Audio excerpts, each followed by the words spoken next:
கடன் பிரச்சனை வந்ததுலேருந்து இப்போ பிள்ளைங்க படிப்புக்கே நான் ரொம்ப கஷ்டப்பட்டு தான் சார் படிக்க வச்சுட்டு இருக்கேன். இப்போ அடுத்தடுத்து எனக்கு உடம்பு முடியாமலும் சரி எங்கேயாச்சும் ஒரு கடனை வாங்கி அந்த இடத்துல பிள்ளைங்க ஏதாச்சும் பொருள் சாப்பிட பொருள் இருந்தாலும் கடன் வாங்கி தான் சார் ஏதாச்சும் நான் கொடுத்துருக்கேன். அப்படி போது விளையாட்டு பொருள் கேட்க வாங்கி கொடுக்காத ஒரு கஷ்டம் தான் சார் என்னைக்கு இருந்துட்டு இன்ன வரையும் அதுதான் சார் ரொம்ப ஃபீல் பண்றேன்.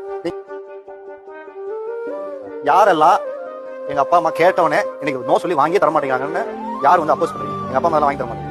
நீ வாடா சொல்லுவா. சேர் எக்ஸசைஸ் தெரியுமா? சேர் எக்ஸசைஸ் தெரியுமா? ஓகே, காலை விரிச்சு வச்சுக்கோங்க. ரெடி? உட்காரு. ஃபோன் பண்ணுங்க. 4, 5, 6, 7, 8, 9, 50, கால் கொஞ்சம் வலிச்சது இருந்தாலும் நான் பொறுத்துக்கிட்டேன். கால் வலிச்சது இருந்தாலும் உங்களுக்கு எனக்கு லைட்டா தான் வலிச்சது. பட் நான் இது ஒரு புது எக்ஸ்பீரியன்ஸ் மாதிரி தான் எனக்கு இருந்துச்சு. இந்த எக்ஸசைஸ்ல ஒரு முக்கியமான சீக்ரெட் இருக்கு.